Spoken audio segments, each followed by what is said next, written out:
Yeah. Around here, is that okay? Yeah, I'm going to have to take it a bit for... Yeah, okay, right. Okay, so we're recording. Okay. Yes, so Darren, Masonry of the Mind, could you explain that just in a little bit of, well, in a nutshell? Okay, it's a bit difficult to explain from where most people's understanding is today. It starts off with understanding that there's a lot more to language than meets the eye. You know, people don't realise that all their ideas about the world are all based on language, and there's lots of stuff hidden in the words and phrases that we use every day that has a lot more power than people realise. So, for example, a lot of people believe that the idea of a corporate enslavement of humanity is some kind of conspiracy or something there's no evidence for, and yet many years ago I would say to people, well, no, let's have a look at the attire a man has to wear when he goes to work. Okay, let's look at the suit. Okay, it's made of component parts. What do we call them? What do we call the part round here? You know, it's called the collar. What do we call the part here? Well, it's the cuffs. And the part round here is the tie. Now, I just say to people, well, who else wears collar, cuffs and a tie? And it's one example of where we have been tricked by context. And I do a lot of work about how we spell all our words, because all our words are really spells. And, you know, what is a spell? It's a word or phrase of magical effect.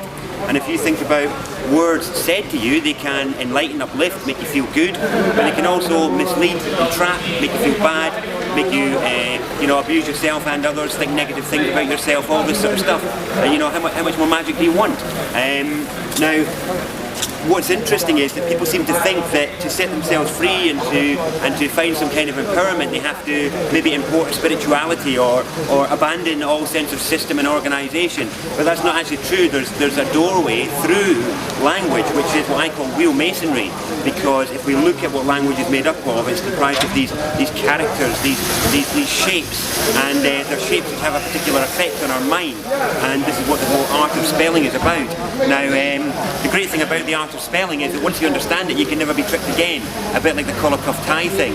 You know, that's just one example where we've been tricked by context. Another example where we've been tricked by emphasis is that there's a sign above establishment doors that we're told means way in, but it doesn't mean way in.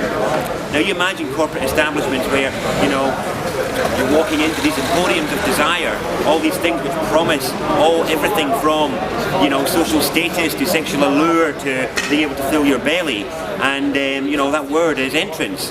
Now, entrance is a word where we're fooled by the emphasis, because if you read it, it doesn't say entrance, it says entrance, and it's only ever said entrance. And now reflect upon your time walking into the supermarket under the spell of entrance, and you walk in there, you've got the shiny lights on all this packaging, you know, promising a full belly, promising you'll be sexually alluring, promising that your kids are going to be happy and smiley and healthy, and actually it's all a fraud. You know, it's an entrance. It's fleetingly satisfying to the point that we have to go back for more. And not only that, you know, behind most of those products is either the torture of humans or the land or something like that going on, when actually what we are told are called goods aren't really that good at all, are they? You know, you've got the illusion of happy people and pictures of food, but when you look in the back of the ingredients, there's no food in there. You know, there's no happiness there. It's all profit-based lies. But anyway, the point of that is just to show the power of this word entrance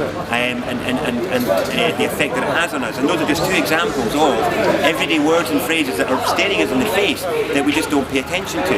And what I invite people to consider is, if you've missed collar cuff tie and you've missed entrance, then what else might you have missed?